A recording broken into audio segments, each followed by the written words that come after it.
Our main update, na-spotted ang mag-asama May Mendoza at Arjo Ataide dyan sa Panglao International Airport sa Bohol.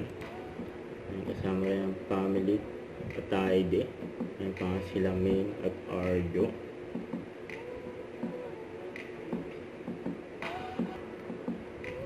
Yan, have a safe flight. Siyempre, bago sila umuwi, nag-grocery muna sila. Ayan si May, no? Ayan, may ako na tubig. Ayan, tingin-tingin sila. Ayan, may maswerte pa nga nakapagpa-picture kay May.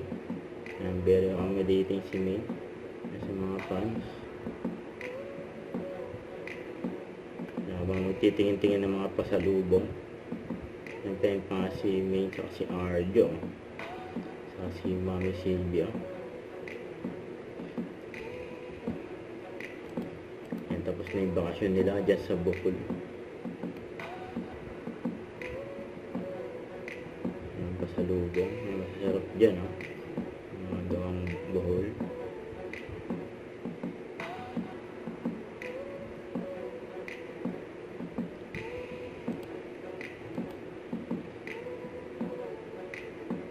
Enjoy.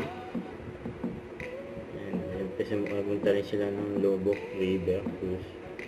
And may masaya din nakapag-picture kay May. Don't forget to subscribe, click the notification bell for my update. This is Richard the Action Love. Stay tuned for more videos. See ya.